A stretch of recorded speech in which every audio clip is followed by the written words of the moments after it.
우리 하나님의 이름을 기억하여 단을 쌓은 그곳마다 우리 성령님께서 임재하셔서 복 주시고 또 하늘에 속한 평안으로 함께 하시기를 주님의 이름으로 기원합니다. 우리 중보기도반에서 우리 모든 성도님들과 성경학교와 장막부흥회 뿐만 아니라 우리 말씀을 증거하시는 목회시 가족들을 위해서 기도해 주셔서 진심으로 감사드립니다. 기도가 정말 얼마나 큰 힘이 되는지 모르겠습니다. 우리 성령님께서 말씀을 증거하는 저와 또 듣는 우리 모든 회중 위에 동일하게 역사하셔서 하나로 묶으셔서 주께서 받으시는 예배가 되기를 이 시간 주의 이름으로 기원합니다. 오늘은 마태복음 연구 세 번째 시간으로 하나님 나라 선언서라는 제목으로 마태복음 5장에서 7장을 함께 살펴보도록 하겠습니다. 우리 지난 시간 잠깐 복습하고 가겠습니다. 침례를 통해 기름 부음을 받은 왕, 제사장, 선지자, 즉 메시아로서 인류의 구원을 위한 공생애를 바로 침례로서 시작하셨습니다. 모든 의를 이루시기 위해서, 그리고 성령에 이끌려 40일간 광야에서 금식하시면서 인류 구원을 위해 전적으로 아버지께 매달리셨습니다. 가장 약해지신 때 사단에게 시험을 당하셨습니다. 인류를 대표하는 두 번째 아담으로서 말씀으로 승리하시고 비로소 하나님 나라가 이르렀음을 선포하십니다. 하나님께서 이스라엘 백성을 애굽에서 구원하시고 시내산에서 속량하신 그 백성에게 율법을 주셨습니다. 여기 동일하게 마태는 새 모세, 우리를 죄에서 구원하신 그분이 주신 하나님 나라 백성에게 주신 천국의 율법에 대해서 말하고 있습니다. 여기 새로운 모세에 의해 새로운 산에서 새로운 백성을 위해 주어진 새로운 율법이 있습니다. 마태복음은 크게 5개의 구획으로 우리가 나누어서 이해할 수 있고요. 일부러 그 각 구획마다 마지막은 예수님의 설교로서 맞춰집니다. 그래서 그분이 강해하신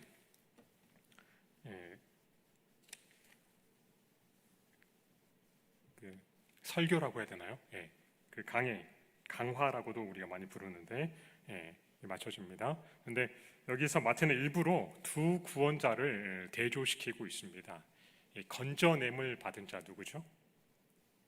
그리고 이스라엘 백성을 건져낸 자, 애굽에서 건져낸 모세, 그리고 그 너머 우리를 죄에서 구원하실 참 구원자 예수 대조시키면서 모세의 오경과 대치되도록 예수님의 5 설교를 기록하였습니다. 여기 창세기와도 대변될 수 있는 예수님의 첫 강화, 하나님 나라의 대훈장이기도 한 이 기록되면서 마태복음의 첫 번째 부분이 마칩니다. 산 위에서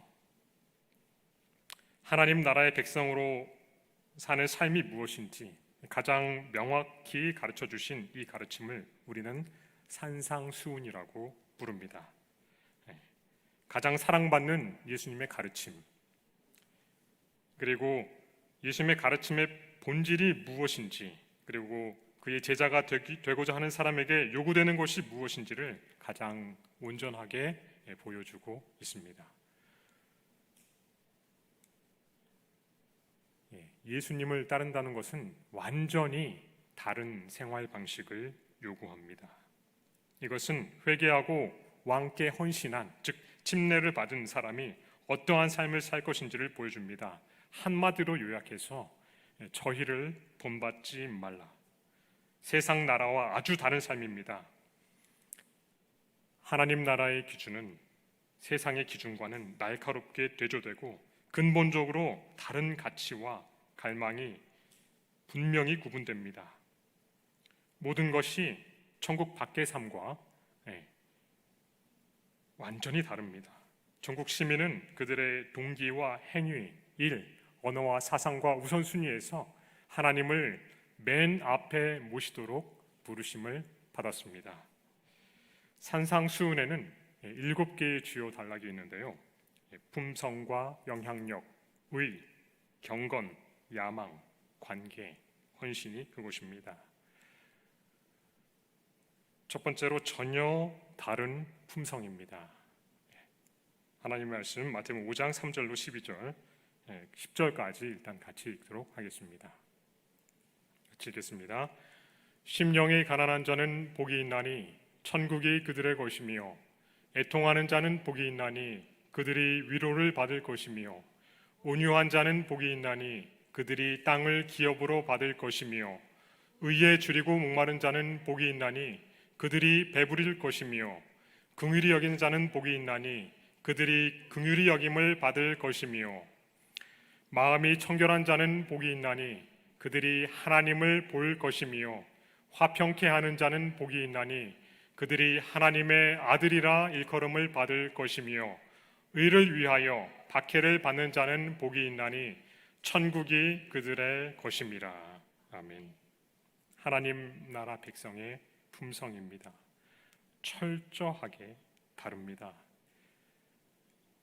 가장 벗어나고 싶고 지긋지긋한 가난을 추구합니다. 더 갖고 더 부하게 되고자 하는 세상의 가치관과는 완전히 다릅니다. 슬퍼합니다. 슬퍼하는 자입니다. 그리고 자기 밥그릇을 주장하지 않습니다. 권리도 주장하지 않습니다. 추구하는 것이 부동산이나 주식, 명예나 권력이 결코 아닙니다. 의를 간절히 추구합니다. 그리고 상대를 불쌍히 여깁니다. 마음의 동기가 깨끗한지 살펴봅니다. 사단이 조장했던 사단은 분열과 비난, 나누는, 분리시키는 역할을 한다면 예수께서 하신 하나 되게 하는 사역, 화평케 하고 화목하게 하는 그 일, 그것을 하는 자가 됩니다. 마침내 우리를 위해 고난당하신 예수님이 받으셨던 고난의 침례를 받기까지 그분을 닮게 되는 것입니다. 저와 함께 분당에서 일했던 팀 앨리스라는 선교사가 증거했던 그리스도인이 받게 되는 4가지 침례에 대한 기억이 아직까지도 또렷이 납니다. 물과 성령, 그리고 전도와 고난의 침례에 대한 이야기였습니다. 예수님께서는 이미 성령으로 태어나셨지만 모든 의를 이루기 위해서 그렇게 하셨고요. 전도의 침례, 그리고 마지막 십자가에서 고난의 침례까지 이렇게 설명해가는 과정이 아주 기억에 남습니다. 여기 천국이신 예수님을 모실 때에 그 사람의 마음속에 일어나는 변화에 대해서 8가지 계단, 스텝으로 자연스럽게 예수님께서는 소개해주고 계십니다. 하나님을 알고자 하는, 정말 그분을 알고자 하는 가난함, 간절함, 그분을 아프시게 한 죄에 대한 깊은 슬픔, 그리고 너그러운 품성, 옳은 일에 대한 굶주림, 그리고 불쌍히 여김,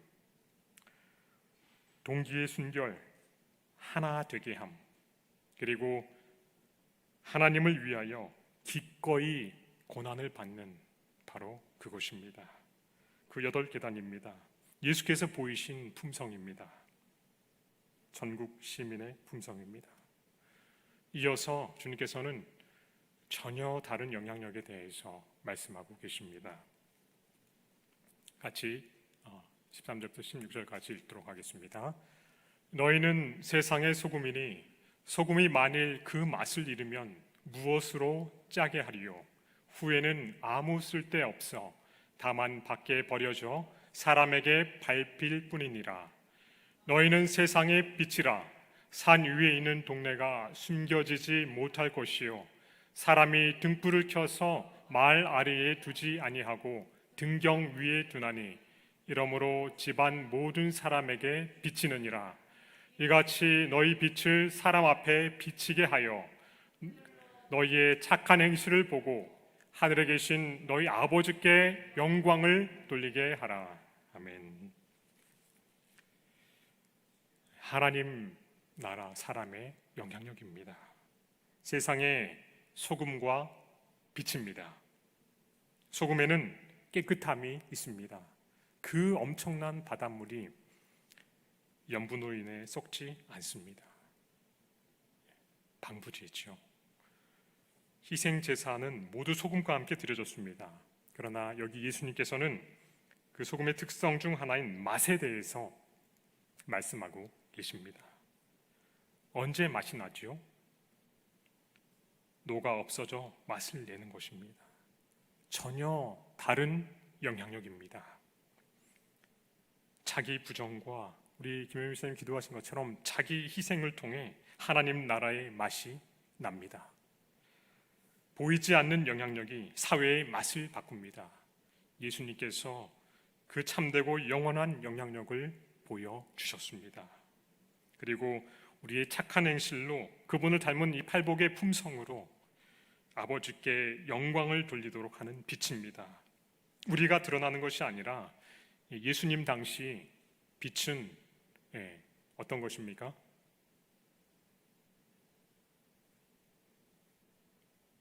기름이 타서 없어지는, 그러나 빛은 비추어서 산 위의 동네도 숨겨지지 아니하고 집안 모든 사람에게 빛입니다. 세상과 달리 무화적이고 자기 희생적인 영향력입니다. 우리에게 기대하시는 전혀 다른 영향력입니다. 그리고 세 번째로 전혀 다른 의에 대해서 말씀하고 계십니다. 같이 읽겠습니다. 내가 율법이나 선지자를 피하러 온 줄로 생각지 말라. 피하러 온 것이 아니요 완전하게 하려 함이라. 진실로 너에게 이르노니 천지가 없어지기 전에는 율법의 1점 유렉도 결코 없어지지 아니하고 다 이루리라.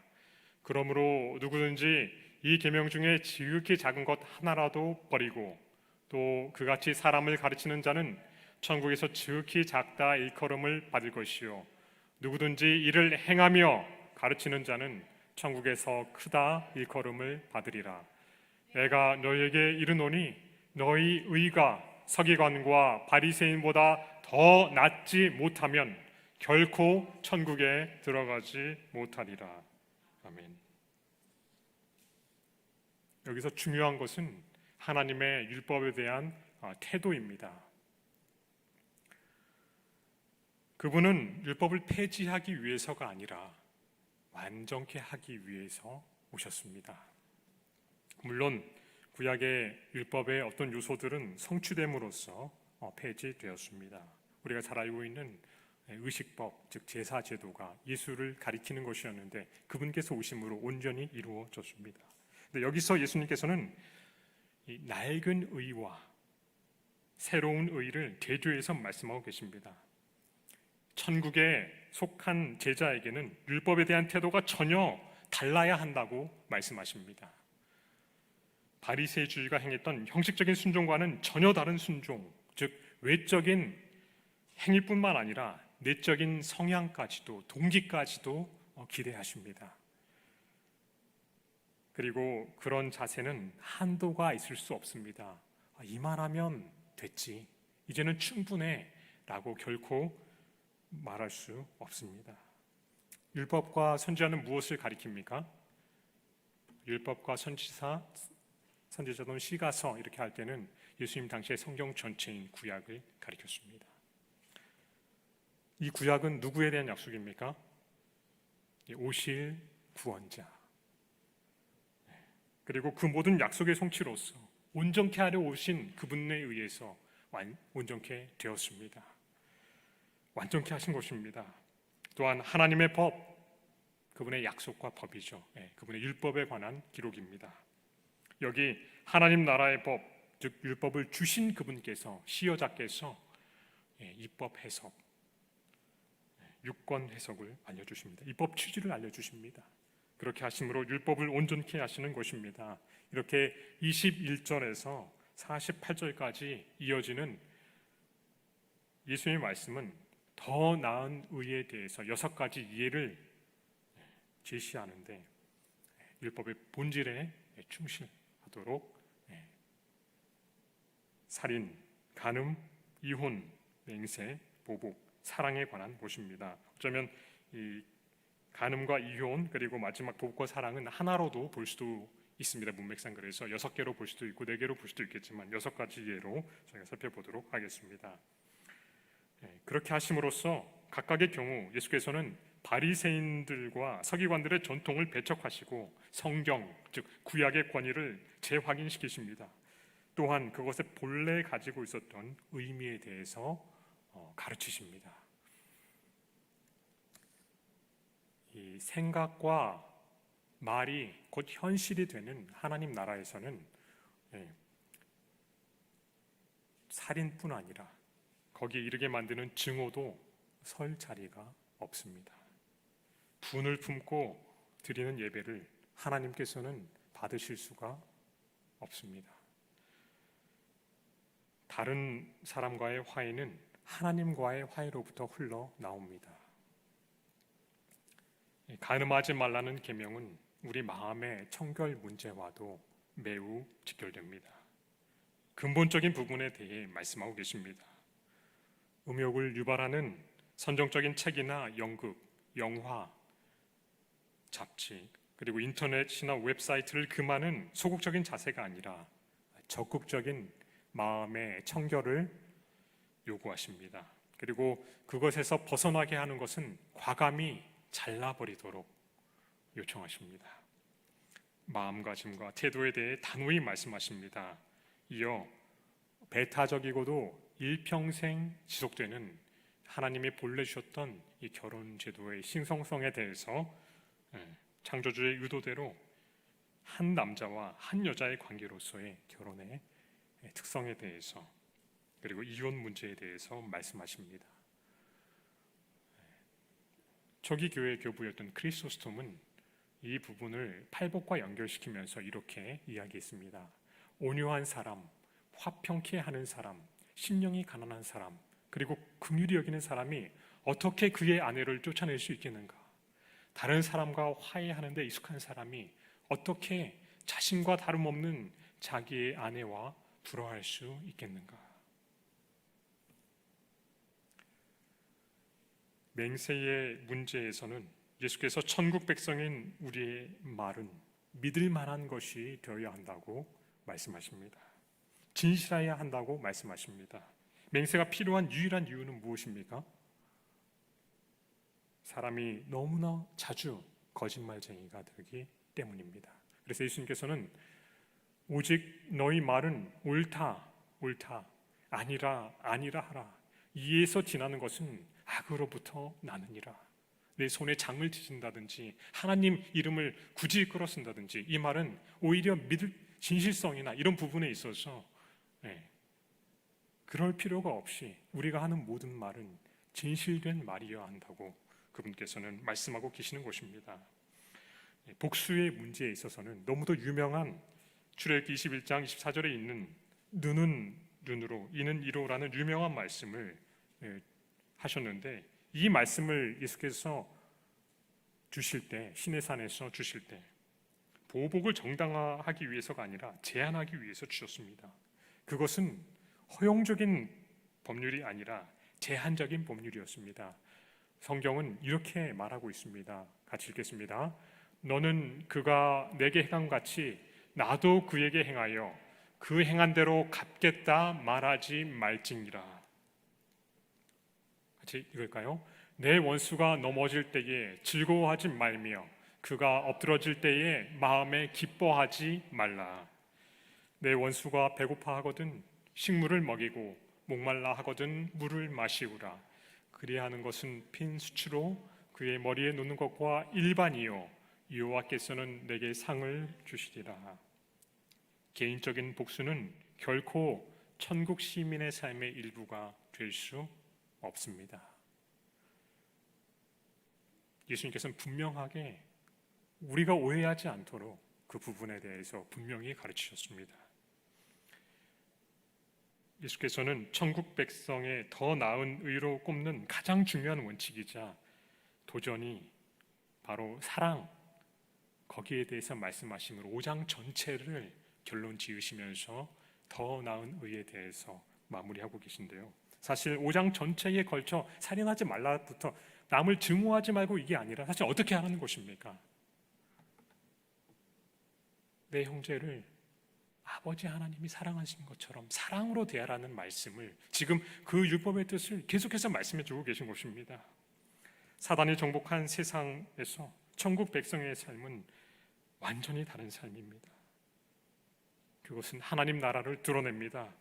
우리가 그분의 백성이며 그분께 충성을 보이는 유일한 방법이 바로 그 사랑을 담는 것입니다.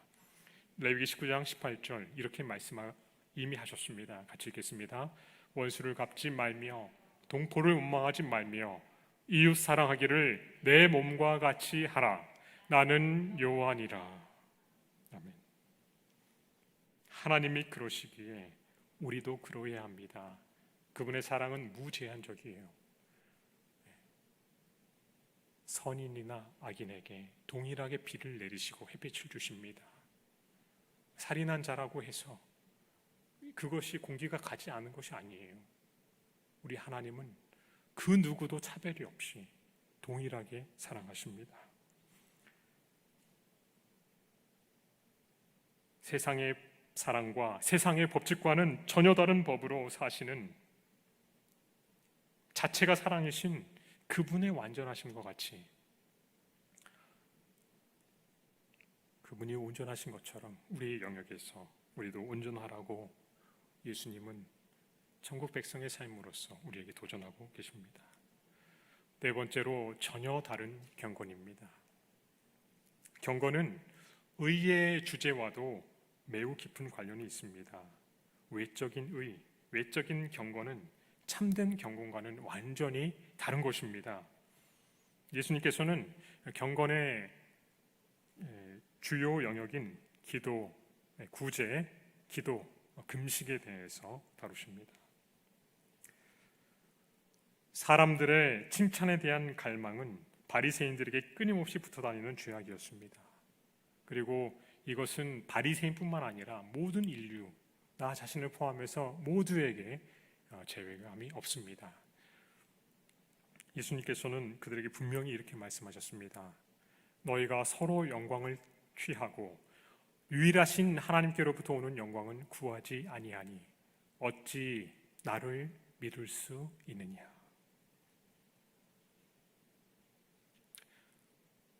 그렇게 경건하고 금식하고 많은 헌금을 드리고 자신을 철저하게 관리했던 사람들이 어떻게 예수를 죽이는 그렇게 증오에까지 갈 수 있었는지 요한복음은 분명하게 이렇게 기록하고 있습니다. 같이 읽을까요? 저희는 사람의 영광을 하나님의 영광보다 더 사랑하였더라.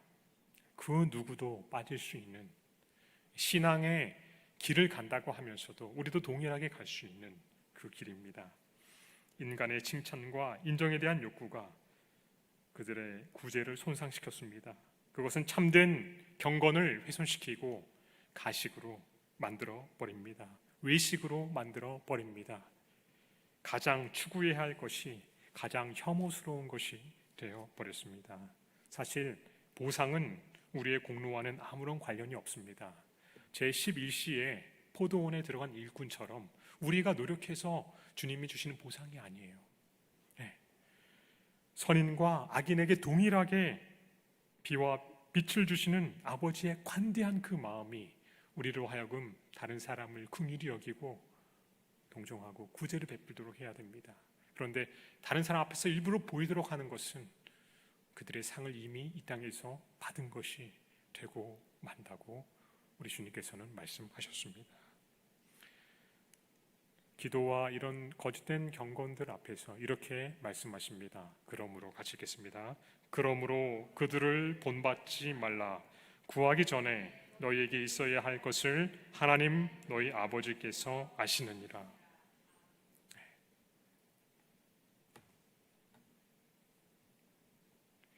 기도는 하나님이 알지 못하는 어떤 것을 알리거나 그분의 마음을 바꾸시도록 요청하는 것이 아닙니다. 그것은 모든 것을 알고 계시고 이미 우리를 너무도 사랑하시고 우리가 무엇이 필요한지 아시는, 우리에게 정말 관심을 쏟고 계시는 창조주 아버지께 경배함으로 드리는 복종입니다. 주께서 가르쳐 주신 기도는 그래서 먼저 하나님과의 친밀함으로 그분의 현존 속으로 들어가는 것입니다. 하나님과 그분의 영광을 위한 세 가지 기원과 이어서 우리의 필요에 대한 세 가지 간구가 이어집니다. 먼저 하나님의 이름이 거룩히 여김을 받으셔야 합니다. 그분의 인격을 갈망해서 마음속 첫째 자리에 그분을 모셔야 합니다. 하나님, 당신을 제 가장 소중한 분으로 모시게 하소서. 우리 가장 먼저 구하는 것이 되어야 하고요. 그분의 나라가 임하는 것을, 즉 하나님의 통치가 온전히 이루어지기를, 그리고 속히 재림이 이르기를, 세 번째로는 뜻이 하늘에서 이루어진 것처럼 땅에서도 이루어지기를, 죄의 통치가 끝나고 하나님의 나라가 온전히 이루어지기를 기도합니다. 이어서 오늘 필요한 육과 영의 양식을 구합니다. 그리고 죄 사함을 위해 간구합니다. 진실로 통회함으로 뿐만 아니라 여기 무엇이라고 되어 있습니까? 우리가 우리에게 죄 지은 자를 사하여 준 것 같이, 오해하지 않도록 이 부분이 우리에게 얼마나 어려운지를 아시는 주님께서는 14절 15절에 다시 한번 반복해서 강조하셨어요. 우리에게 잘못한 사람을 기꺼이 용서하며 영원한 심판장이신 그분께 용서를 구해야 합니다. 마지막으로 우리가 시험에 들지 않기를, 그리고 악에서, 사탄의 영향력에서 구해주기를 구합니다. 죄사함이 어제를 위한 것이라면 일용할 양식은 오늘, 그리고 시험에 들지 않고 악에서 구해주시기를 구하는 미래, 오늘, 어제, 내일을 위한 모든 필요를 구한 것입니다. 이어서 금식에 대해서 말씀하시는데요, 예수님께서는 너희가 금식할 때에 라고 말씀하십니다. 예수님께서는 금식을 당연시 하십니다.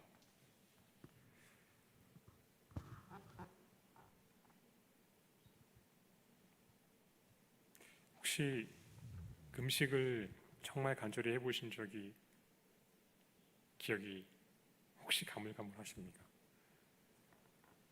전 목회 초년 때 당시 총무 목사님이 결혼을 앞두고 열흘, 그리고 목회 나오기에 앞서서 또 그렇게 금식하고 나오셨다는 얘기를 듣고 굉장히 깊은 인상을 받았습니다. 신학할 때도 이제 한 학기에 3일씩 저희가 금식 훈련을 받아서 이제 3일을 온전히 금식하면서 저희가 그 식사 시간마다 제명 후에, 그 다음에 아침에는 이렇게 불암산에 올라가서 산상 기도를 했어요. 이렇게 안 먹었다고 가만히 있는 것이 아니라 활동할 때 우리 훨씬 더 왕성하고 집중이 잘 되는 것을 알게 되었는데요. 중요한 결단을 앞두고 오직 하나님께만 몰두하며 죄의 흉악성과 그 본질, 그 심각을 깨닫고 온전한 회개로 우리를 이끕니다. 또 모든 문제의 본질적 해결자이신 하나님께 우리 자신을 완전히 의탁합니다. 또 습관의 권세를 깨뜨리는데 활용되고요. 자기 훈련을 강화시킵니다. 그리고 물질에 대한 소유욕을 감소시킵니다. 오늘날 금식에 대한 것이 사라져가는 것은 매우 아쉽습니다. 그러나 이것 또한 나의 의나 외부로 보여지는 경건이 아닌 하나님께만 몰두하여 사람에게 인정받기 위한 티내는 거짓 금식, 되지 말아야 하겠습니다. 한번 하나님 앞에 간절히 바라시는 것이 있다면 하나님께 온전히 나아가는 기도, 특별히 금식 기도를 저희가 해보는 것을 좀 권하고 싶습니다. 다섯 번째로 전혀 다른 야망입니다. 하나님 나라 백성은 세상과 전혀 다른 가치관, 전혀 다른 야망을 가져야 합니다. 우리는 참으로 어디에 가치를 두고 있습니까? 내가 매일 하는 걱정, 염려는 무엇입니까? 당혹스러운 우리 많지, 우리의 정말 돈과 이 염려, 너무나 쌍둥이 영역, 우리의 야망이 있는 그곳을 하나님께서는 다루기 시작하십니다. 우리 보물이 있는 곳에 마음이 있습니다. 예수님 분명히 말씀하십니다. 돈과 하나님을 같이 섬길 수 없다. 우리 충성심이 나뉠 수 없다. 하나님이 첫째 자리에 오셔야 합니다. 우리 눈은 영혼의 창입니다. 욕망과 탐욕, 분노와 편견이 슬그머니 우리 마음에 들어온다면 우리 시야는, 우리 눈을 덮어서 시야를 흐리게 만들 것입니다. 재물은 우리의 눈을 흐리는데 가장 강력한 영향력을 가지고 있습니다. 성도는 돈에 압도되지 않는다는 사실을 확실히 해야 합니다. 그러나 불행하게도 돈에 압도되고 있습니다. 같이 읽겠습니다.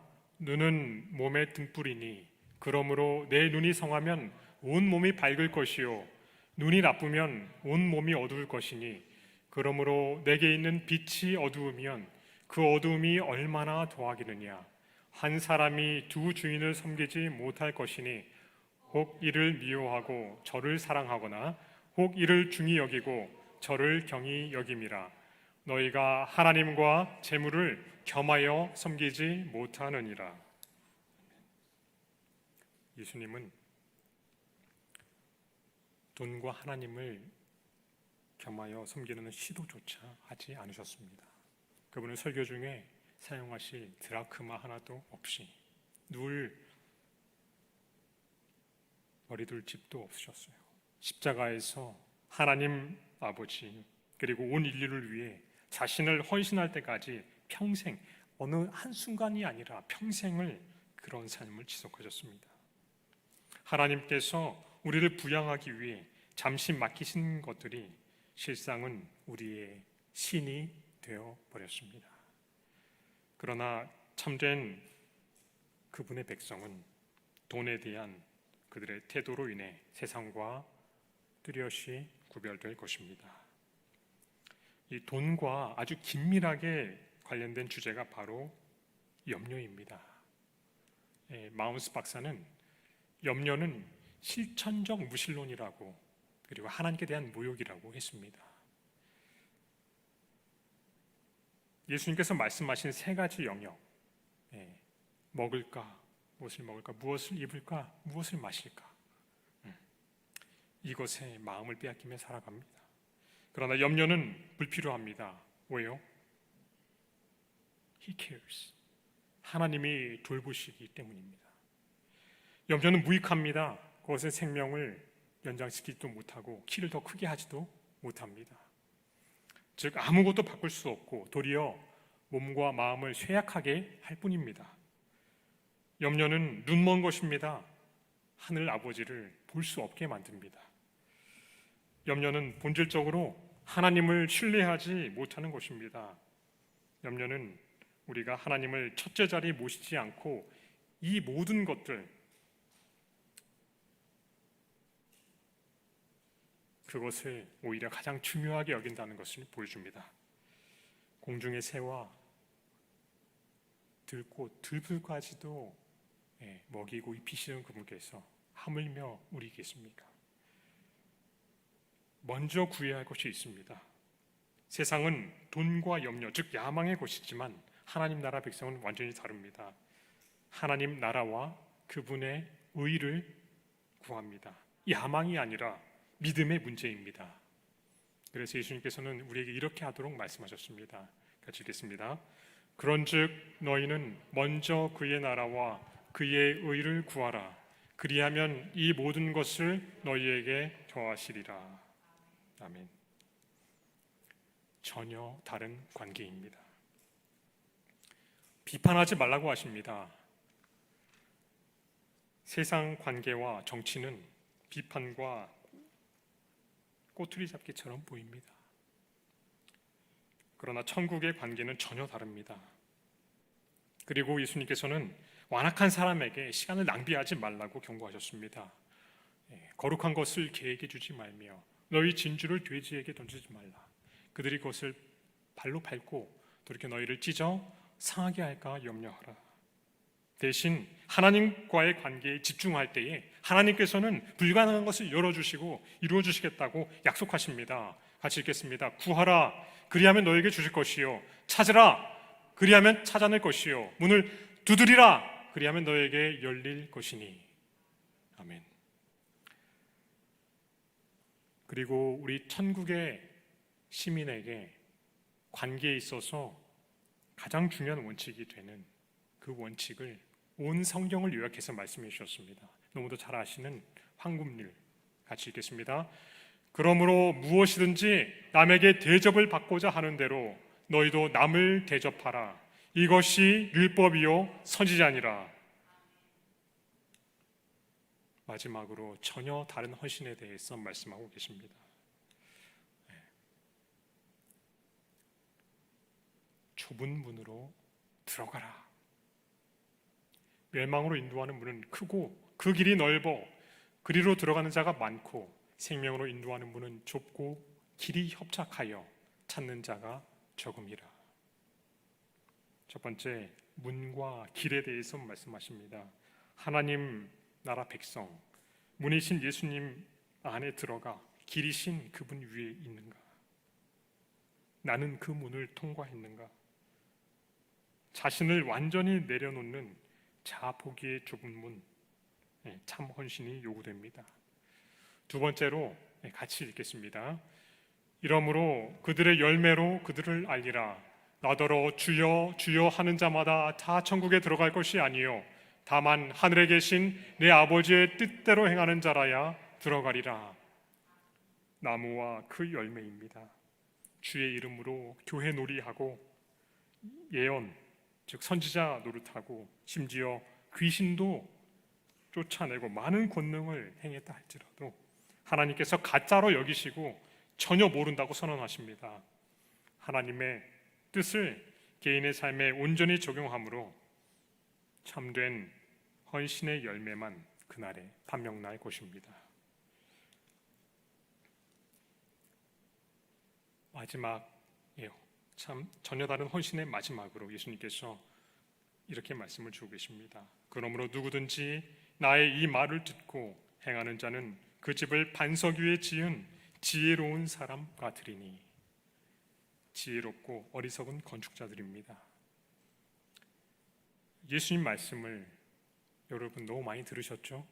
산상수훈 말씀 너무 많이 들으셨죠? 너무 잘 아시는 내용이죠? 예. 듣고 그대로 순종하는 삶을 살 것인지 아니면 듣기만 하고 내 방식대로 살 것인지, 그것은 나의 몫입니다. 왜냐하면 우리 모두는 건축자이기 때문입니다. 예수님께서는 세상과 전혀 다른 헌신에 대해서 말씀하시면서 세 가지를 질문하고 계십니다. 너는 그 문에 들어갔는가? 그리고 변화가 있는가? 열매가, 그리고 어떻게 건축하고 있는가? 하나님 나라는 예수님이 오심으로 이미 시작되었습니다. 그분은 하늘의 통치자로서 우리에게 전혀 다른 삶을 살도록 요청하고 계십니다. 제 아들을 택하시고 그들에게 하나님 나라의 헌장, 대헌장을 선포하셨는데 예수를 닮은 전혀 다른 품성, 나는 없어지지만 변화가 일어나는 참된 영향력, 즉 소금과 빛으로 마음의 동기까지 자비와 공의가 온전히 조화된 순결한 세상과는 전혀 다른 의의를, 사람의 인정과 칭찬을 갈망하는 가짜 경건, 겉으로 보여주는 거짓 경건이 아닌 은밀한 것을 보시는 아버지께만 공고히 결합되는 구제와 기도와 금식, 돈과 염려로 기속되는 세상의 야망이 아닌 우선순위가 하나님께 고정된 전혀 다른 야망, 하나님 나라와 그분의 의를 먼저 구하는 믿음, 그리고 남에게 대접을 받고자 하는 대로 남을 대접하는 전혀 다른 관계, 좁은 문, 참된 열매, 온전한 순종으로 이어지는 참된 헌신. 하나님 나라가 이루어집니다. 세상과는 전혀 다른 삶, 세상이 감당할 수 없는 사람으로 오늘 우리 주님께서 그분의 나라의 시민으로 우리를 초청하십니다. 기꺼이 응하시는 여러분과 제가 되기를 간절히 바랍니다.